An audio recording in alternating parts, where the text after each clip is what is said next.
second courthouse in one day, but we'll go forward with it. So we're ready for State versus Eric Levoy Henderson.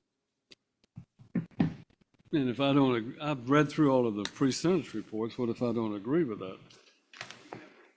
All right, so Mr. Henderson entered a plea to the fourth offense, driving under the influence, and he also then entered a plea to 3 counts of attempted aggravated assault, and then the other charge was being in possession of a firearm by a convicted felon, a Class C felony, and that carries 3 to 6 years. So what are you agreeing to? That microphone on? Sorry. I'm not used to having nice things. Time served, balance on state probation. I do believe because of the because of his prior conviction and the felon in possession, he would be on probation, but it would carry an 85% if he ever did violate. So 6 years at 85% should he violate, with credit for roughly 6 months in jail. You know how many prior convictions he has? It's a lot. 41. I did not know it was that much. I don't think I can agree on that. But we can have it here, Your Honor. That's fine. I think 3 counts of attempted aggravated assault and a 4th offense, driving under the influence, and a possession of a firearm by a convicted felon with someone who has 41 prior convictions, according to the pre-sentence report. I don't think I'm doing my job if I approve that. So we'll have a sentencing hearing. If you need a moment to prepare for that, we can do that. I would go ahead and take up the next case, which is the sentencing hearing on William Brent Jones. Are we ready on that one? If you look at the pre-sentence report, I'm not saying there are 41 felonies, but there are 41 separate convictions starting. He has a violation of probation 2015 on DUI. He has a 2014, I'm reading from the pre-sentence report. In 2014, he has a driver's license, DUI, driver's license revoked for 2 years. 2013, prohibited driving under the influence of an intoxicant. 2012, he has 30 days suspended on driving a revoked license. He then has prohibited driving under the influence of an intoxicant. In 2012, he has theft, 11/29. 2011, he has a not defined, but he was revoked to serve 60 days in jail. 2011, he has reckless driving for 6 months. 2010, he has 60 days in jail for assault. 2010, he has theft of property, 2 years suspended. 2009, he has 60 days in jail on vandalism. Another 60 days in jail on harassment, same year. 2005, he has evading arrest, time served. 2005, he has time served in jail on resisting a stop, frisk, or halt. 2004, he has possession of drugs. 2003, driving while impaired. 2003, resisting arrest. 2003, vandalism. 2003, evading arrest. 2003, death of an employee caused by a violation of standards. Not sure exactly what that one means. 2000, he had evading arrest. 2000, he had 30 days in jail for driving on a revoked license. 2000, he had 6 months in jail for resisting stop, frisk, halt, arrest, or search. 1999, he had evading arrest. 1999, he had driving under the influence. 1999, evading arrest. 1999, driving on a suspended license. 1999, kidnapping. 5 years suspended to probation. 1998, driving on a suspended license. 1998, driving with his license suspended. 1997, 10 days in jail for theft. 1997, 30 days in jail, 30 days suspended for criminal impersonation. 1997, evading arrest. 1997, reckless endangerment. That was 11 months, 29 days. 1997, Theft of property, 11/29. 1996, theft, 11/29. 1996, theft, shoplifting, 10 days in jail.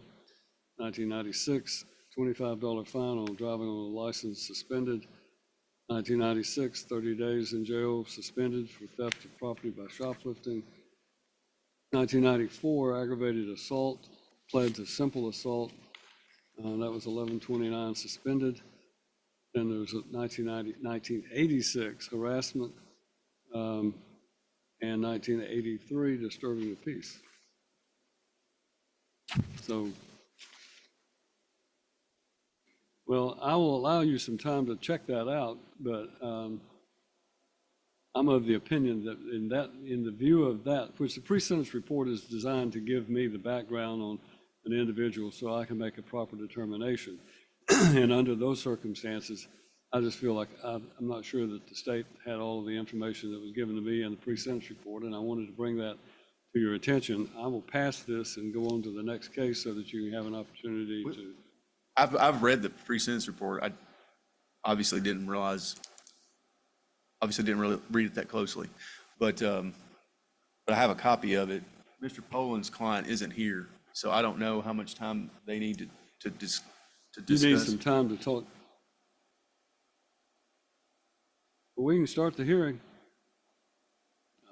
I'm not, as you, Mr. Willoughby, I think you know me well enough to know that it's rare that I step into the middle of any kind of thing. And I understand. Where someone entered a plea and went to a sentencing hearing, then it's my responsibility, and it's not, while I usually will allow the parties to agree on something, I think it's more important for me to do what I think. Ready? I would move the pre-sentence report as an exhibit. Well, then are we going to go ahead and start this sentencing hearing? Is that correct? That would be my suggestion. All right, then we were ready to start. This is the state versus Eric Levoy Henderson for sentencing. The state would only have argument. I mean, as the court's already noted, I do believe for enhancement factors, number one certainly would apply. There's no reason. Let me stop you for a moment and just say, so what we're doing at this point is introducing the pre-sentence report as Exhibit 1 to this hearing. Yes, Your Honor. And Officer James is here. Is there any need to put her on the stand to authenticate the report? You can call her as a witness if you want to question her. Do you expect to do that?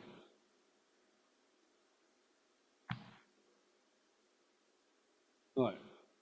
I'm going to have this investigative report, pre-sentence report marked as Exhibit 1.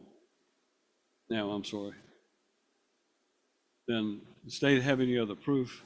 No, just argument. I think he wants to put his client on the Yes, stand, Your and Honor. we'll deal with the argument. And Mr. Henderson, if you're wanting to put your client on the stand, is that correct? See, you're only witness.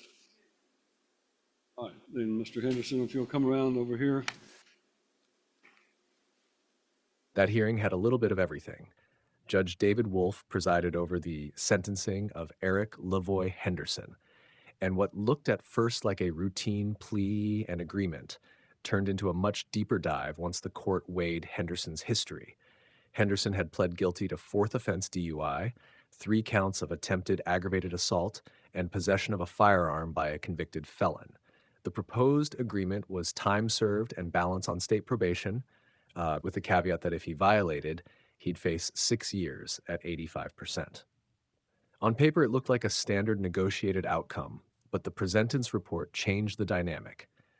Judge Wolfe, who had clearly read it carefully, pointed out that Henderson had 41 prior convictions, spanning decades and covering everything from theft and harassment to kidnapping and aggravated assault. He said bluntly that with that record, he didn't think approving the deal would be doing my job. That pivot set the tone. This wasn't going to be a rubber stamp. It was going to be a full sentencing hearing.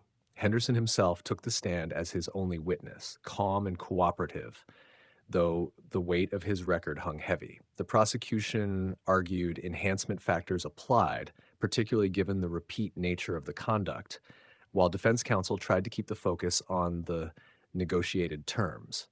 Judge Wolfe's demeanor throughout was firm but not harsh. He acknowledged that stepping in midstream isn't his usual style. He often lets the parties work out agreements, but emphasized that the purpose of the presentence report is to give the judge the full picture. And here, the picture demanded more scrutiny. What stood out was the contrast. A defendant with decades of convictions behind him, a state offering a deal perhaps without fully weighing that history, and a judge unwilling to sign off without a harder look. The overall atmosphere was serious but steady, with Judge Wolfe making it clear that his role was to protect the integrity of sentencing, not just move the docket along. If you found this hearing insightful, consider subscribing, hitting the bell, and letting me know your thoughts in the comments below. I read every one.